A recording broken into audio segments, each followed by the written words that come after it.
Well, welcome everyone. Thanks for joining us for this Refugee Week 2022 online Zoom event, which is entitled the LGBT plus Refugee Crisis, What is Happening and How Can You Help?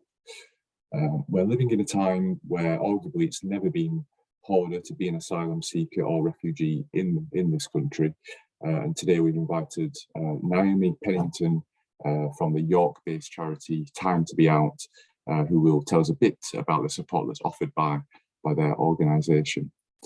Naomi is a volunteer caseworker with the charity, which has been working with LGBTQ plus refugees and asylum seekers throughout Yorkshire for just over 6 years now. The charity's purpose is to provide individuals with assistance when it comes to advocacy, practical support, and overall providing a safe journey through the process of gaining the right to remain in the UK.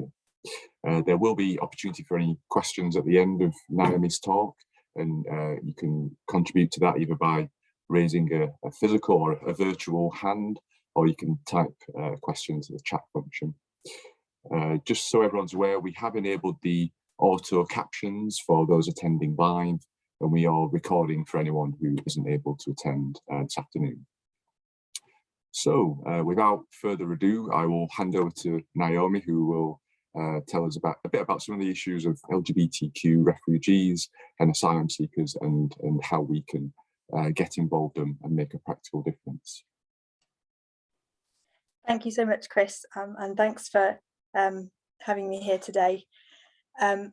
I will start off just by saying that, yeah, I'm involved with Time to Be Out, which I will talk a little bit more about later. It's a Yorkshire-based charity, and I should have been joined today by a couple of colleagues from Time to Be Out, but they have been unable to come today, and they have been working with the charity a lot longer, and so arguably in a better position to answer questions and tell you about it. So just to preface it with that perhaps I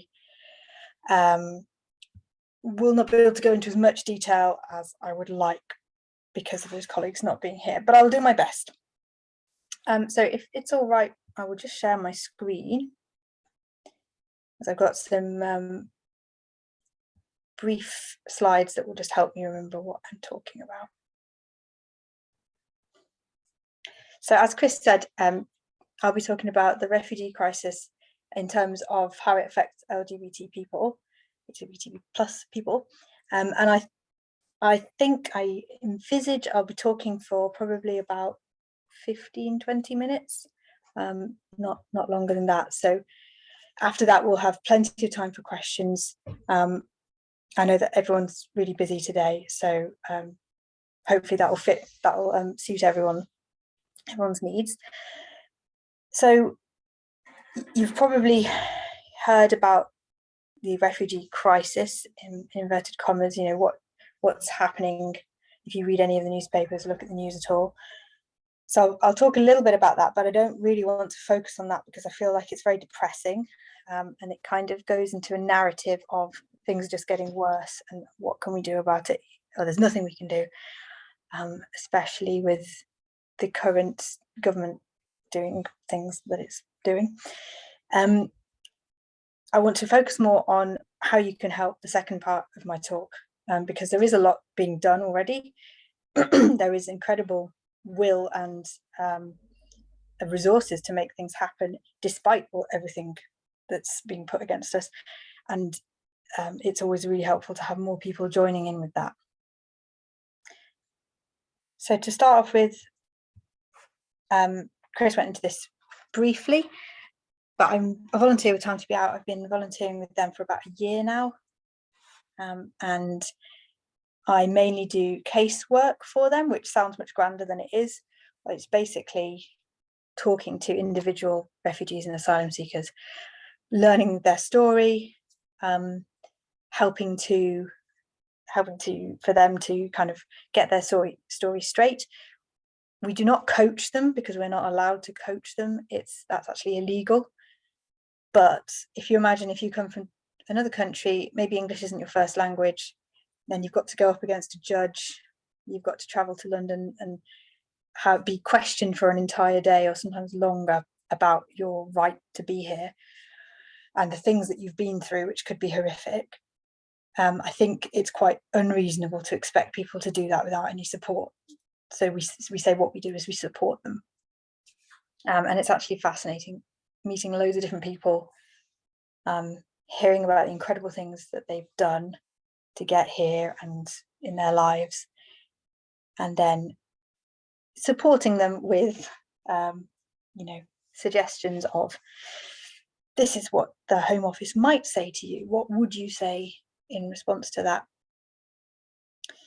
I also worked for the University of York, as you may have noticed from my background, my virtual background, and I teach English as a foreign language. I work for the Centre for Global Programmes, so we do short courses with students coming over from other universities to learn English and do other lessons, cultural aspects of things as well.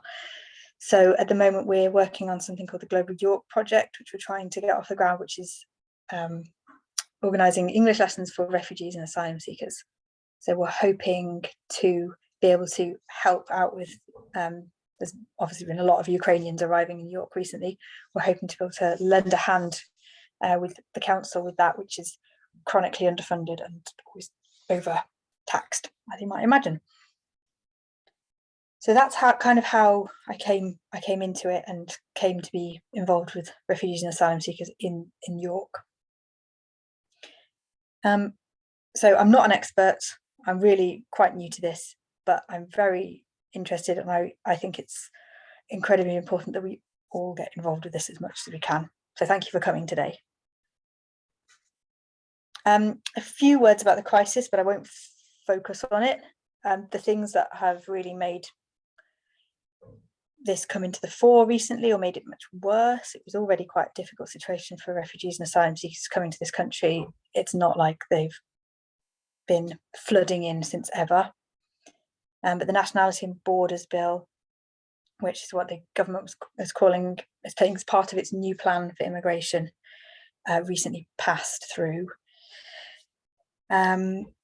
which is, I think, quite cynical.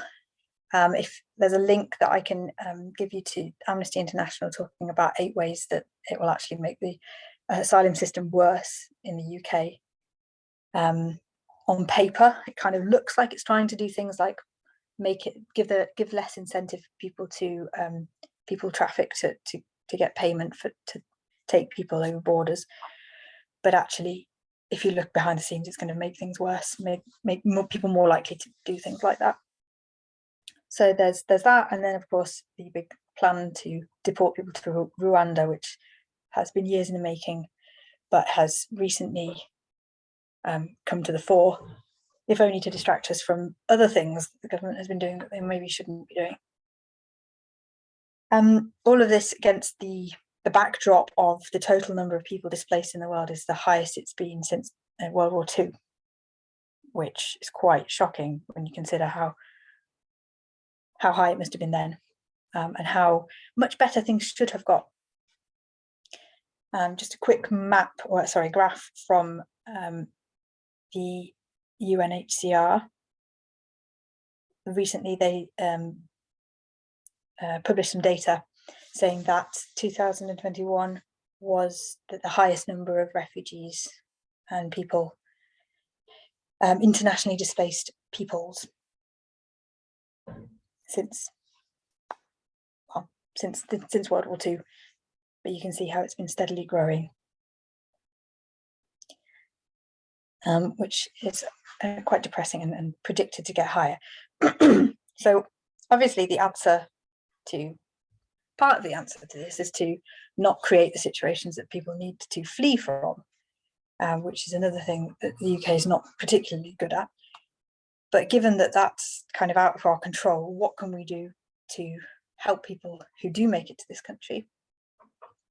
Well, one of the things, I'm going to talk a little bit about Time to Be Out, because they're what I have knowledge of. So Time to Be Out specifically works with LGBT plus people, because before Time to Be Out was created about 5 or 6 years ago, there wasn't really a specific charity for LGBT plus people, asylum seekers and refugees.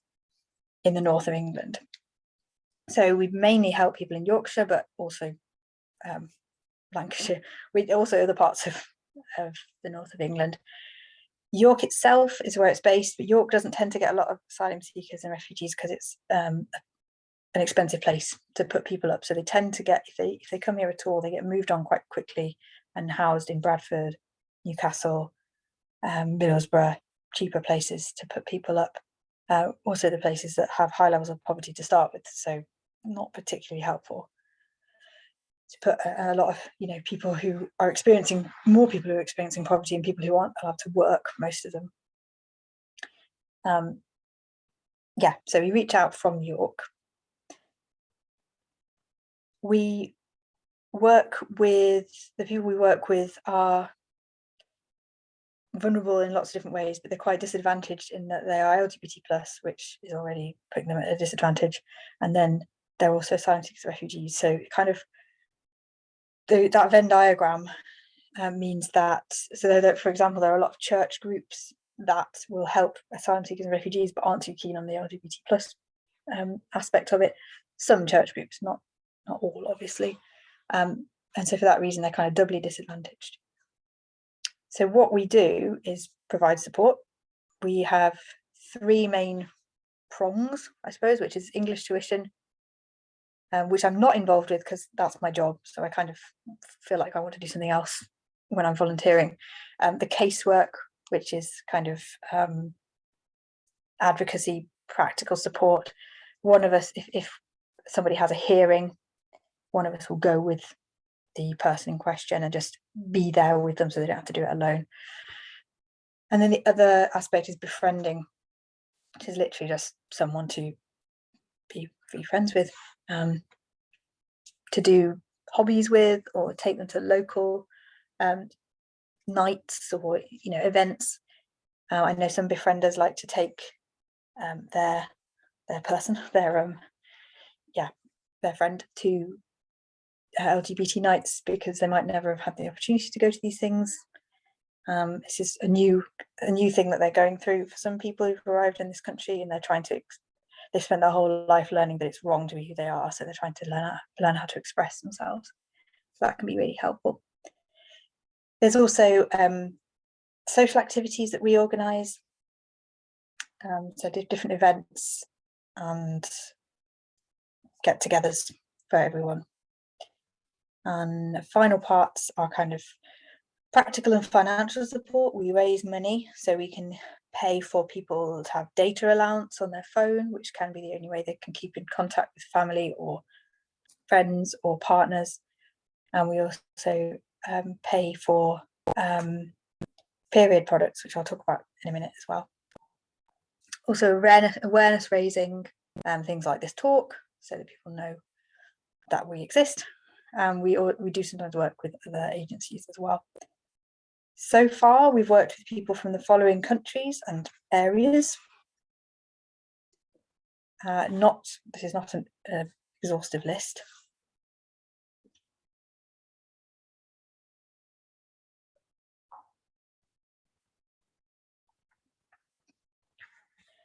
So I'll just show you a map. You can see those are the countries that we've worked with people from. As you can see, there are some countries on there that weren't mentioned in that list. But we do tend to get high percentage of people from Iran, Iraq, Nigeria, but also these other places as well.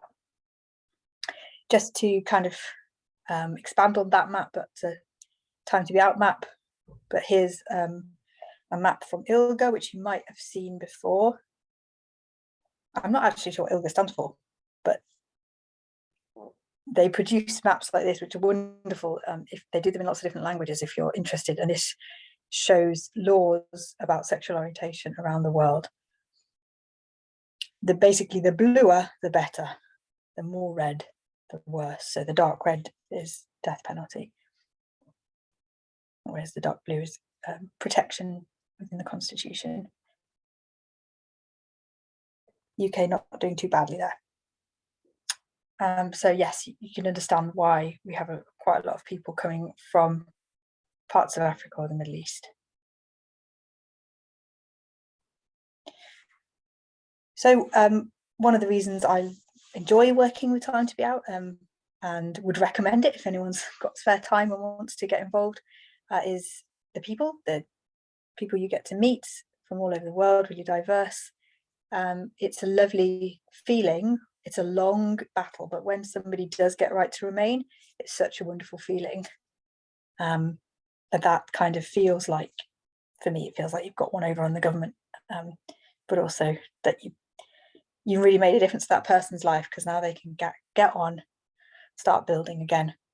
And hopefully it's a quicker process with us helping them and supporting them than it would be on their own. Show you a quick photo of, this was Pride last weekend, and Time to Be Out was in the march. You can see some happy faces. So if you want to see what Time to Be Out are doing, we do have a website and a Facebook. This photo was on Facebook, so you can follow the Facebook if you want to find out if there are any more events like this. So briefly, I just want to talk about the period poverty, because this is a particular campaign that I was really involved in, I am really involved in. So period poverty is defined as lack of access to sanitary products due to financial constraints, and it's really come into the fore recently, in recent years, because there's a lot of period poverty in the UK, and lots of places have started giving out free period products, talking about it a lot more. I know lots of schools have started doing this, which I think is brilliant. There's an issue for asylum seekers and refugees because they only get about £40 a month to live on, which can really get eaten up when you're buying a lot of sanitary towels or tampons or painkillers or chocolate, because that's what you need.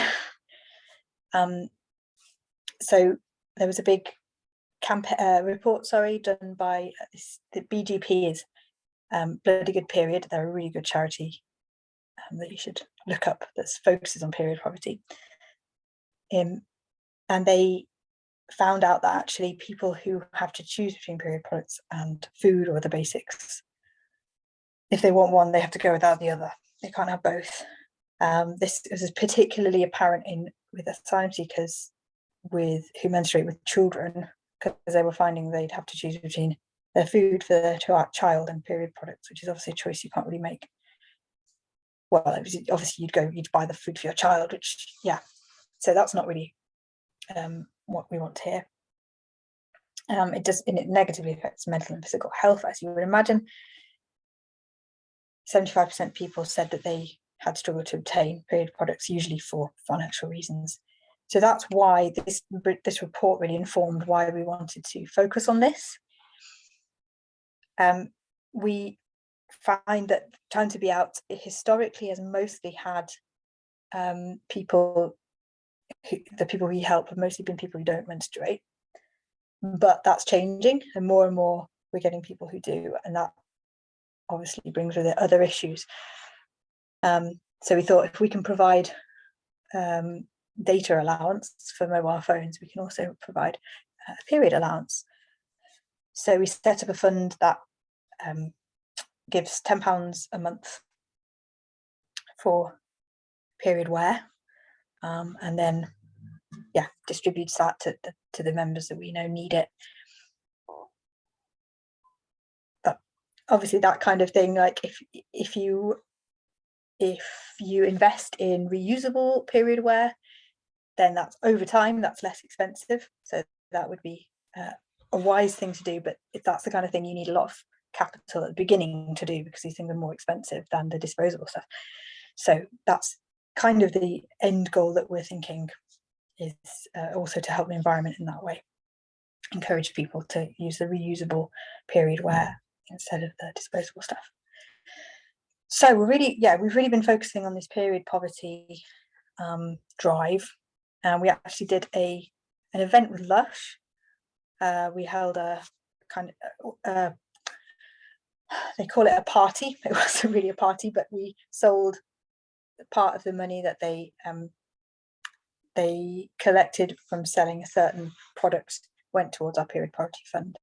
So we've been trying to reach out to local, well, national businesses, I guess, but the local one in York is where we did it like that.